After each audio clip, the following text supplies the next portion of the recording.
In days gone by, budget GPUs were just about useless for gaming, but not anymore. Howdy guys, Ponchato here, and today we're going to be taking a look at NVIDIA's cheapest, most entry-level GPU, the GT 1030. Released earlier this year in May of 2017, the GT 1030 started at a launch price of only $79 and is one of the few cards actually available for less than its starting price. It comes with 384 shaders running at 1228 MHz and 2 GB of GDDR5 memory running at 1502 MHz.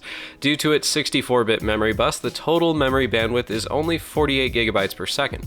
Floating point performance clocks in at 1,127 gigaflops, and with a TDP of only 30 watts, NVIDIA recommends a 300 watt power supply, though 30 watts is so tiny that basically any functional power supply should be able to run this. Because of its super low power draw, it doesn't require an extra PCIe power connector and can run entirely off the motherboard slot. The specific card we're looking at here is the MSI GT 1030 2GH LP, which stands for low profile. Many of the 1030s are low profile ready, which means you can replace the back panel bracket with a shorter one to fit into thin cases, such as for a home theater PC. The bracket on this one has a slight design flaw. The second screw is directly under the heatsink, so it takes a bit of work to actually replace the bracket. This 1030, along with most of the other 1030s, comes in at 6 inches or 153 millimeters long, basically the same length as the PCIe slot itself. As you've probably noticed by now, this one is entirely cooled by the passive heatsink. It doesn't have a fan. Because of this, though it is a single slot bracket, the card with its cooler does take up 2 slots. This one has an HDMI and DisplayPort connector, while most other GT 1030s will have a DVI connector in place of the DisplayPort. The test setup today is my i5-7500 build with 8GB of DDR4 2400 memory. Now we'll look at the individual game benchmarks. First up, Battlefield 1. On low settings, the 1030 maintains over 60 FPS with lows just under 50, which makes for very fluid gameplay.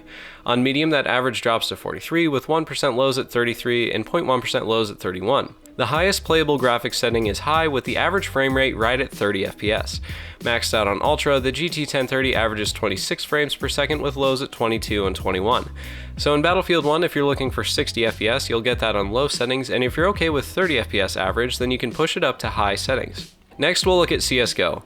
On low settings, the 1030 averages 184 FPS with lows at 92 and 58. Medium settings drop it just a bit to 175 average with lows at 83 and 57, and on high settings, the GT 1030 averages 105 FPS but has pretty rough lows at 38 in the 1% case and 20 FPS in the 0.1%. If you're shooting for 120 or 144 FPS, medium settings will serve you well. If you only have a 60Hz monitor, technically high settings will work, but since this is a competitive shooter, I can't really recommend high settings because of the noticeably low 1% and 0.1% lows. Personally, I just stick with medium settings.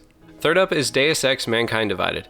As you can see, unfortunately, even low settings aren't low enough for the 1030. If you're coming from consoles and you're used to a cinematic 24 frames per second, then it might be playable on low. As for the rest of us, DXMD just isn't on the menu. This is the most graphically intensive game on the list, and I can't say I'm too surprised by this performance. Deus Ex is an enthusiast title, and unlike many other games these days, definitely not designed for a cross-platform release with comparatively low-end consoles. Now we'll look at a console port, GTA 5. On low settings, the 1030 maintains 100 FPS average with hardly noticeable lows at 62 and 47 frames per second. Bump it up to medium and the performance bumps down to 40 FPS average with lows at 28 and 20. On high settings, the 1030 still manages over 30 FPS but has dips to 22 and 13 frames per second. If you're shooting for 60 plus FPS, you'll have to stick with low settings, but if you're comfortable at 30 frames per second, then you can run GTA 5 on high without too much trouble. Next, Just Cause 3. Running it on low settings with the 1030 will net you 54 frames per second average with lows around 30 FPS. Increasing the settings a bit to medium only results in a slight dip in performance, 49 FPS average with lows still around 30.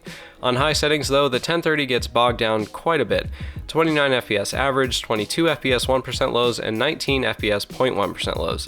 The 1030 can almost hit 60 FPS on low settings, and if you're fine with around 30 FPS, it can handle high in Just Cause 3. Number 6 in the list is Overwatch. On low settings, the 1030 can hit just under 100 FPS with lows still well above 60. Medium settings drop it to 74 FPS average with lows at 60 and 48, while high settings bring it just below 60 FPS average with lows at 48 and 36. Ultra settings average 50 FPS with 1% lows at 41 and 0.1% lows at 29, and finally epic settings averaged 37 FPS with lows at 31 and 24. Honestly, these results were a bit surprising. I expected better performance in Overwatch since it's an esports title and usually easy to render. That said, while you won't be able to hit 120 or 144 FPS with the 1030, if you're shooting for 60 FPS gaming, you can comfortably play on high. If anything above 30 FPS is fine, even epic settings are playable with the GT 1030. Number 7 is PlayerUnknown's Battlegrounds, or PUBG. Honestly, I went into this thinking the 1030 would just make it unplayable, but here are the results. On very low, the 1030 averaged 43 FPS with lows at 31 and 23. On low settings, the average drops to just above 30 FPS with lows in the mid-20s, while medium settings bring the average just below 30 FPS with lows at 20 and 16. High and ultra settings aren't really playable with averages well below 30 FPS. Despite being such a poorly optimized game, PUBG is actually not that bad on the lowest settings. Even low or medium settings are fine if you're okay with around 30 FPS. It won't be super smooth all the time, but the fact that it's playable at all on such an inexpensive card is, in my opinion, pretty impressive. The last game on the list is Rocket League. On low settings, the GT 1030 averages 134 FPS with lows right around 100. Medium settings hit 67 FPS average with lows in the mid-50s, and high settings average 45 FPS with 1% lows at 37 and 0.1% lows at 34. If you have a 120 or 144 Hz monitor, low settings will actually pretty much keep up. If you're shooting for 60 FPS, medium settings will work well, and even maxed out, the game stays well above 30. If you play a lot of Rocket League, a GT 1030 may actually be all you need. Now we'll look at a combined average of the esports titles: CSGO, Overwatch, and Rocket League. Low settings will get you around 138 FPS with lows at 93 and 72, while medium settings average 105 with 1% lows at 66 and 0.1% lows around 53. High or ultra settings average just over 60 FPS with lows at 35 and 26. All things considered, these results aren't that bad. Now here's the average of the non-esports titles: Battlefield 1, Deus Ex, GTA 5, Just Cause 3, and PUBG. Low settings will get you close to 60 FPS average with lows at 39 and 32, while medium settings drop that to around 36 on average with lows in the low 20s. High or ultra settings are generally pretty rough with average FPS at 24 and lows at 17 and 14. Like the esports average, again, these results aren't too bad. Now we'll take a look at power consumption and temperatures. Basically, every GPU comes with a different cooler, so comparing two cards with two different coolers isn't very useful, but these results will give you a ballpark estimate of how hot the GPU gets. These results were taken in a room at 24 degrees Celsius, power was measured for the entire test setup from the wall, and temperatures were allowed to stabilize for 15 minutes before measuring. Sitting idle at the desktop, this passively cooled GT 1030 hit 38 degrees Celsius and drew 35 watts. Under load with Unigen's Valley benchmark, the 1030 hit 81 degrees Celsius and drew 64 watts. That is relatively hot for such a low power chip, but keep in mind this one doesn't have a fan, and 81 degrees is well within the safe limit for a modern GPU. Side note, 64 watts is the lowest load power I've measured to date. That's like 20 watts less than the RX 550 and about 100 watts less than the GTX 1060. Now the most important part for a budget GPU like this: FPS per dollar. I calculate this by taking the average and 1% lows for all 8 games at medium settings, add them all up, and divide by the current market price of the card. Here's how the GT 1030 looks.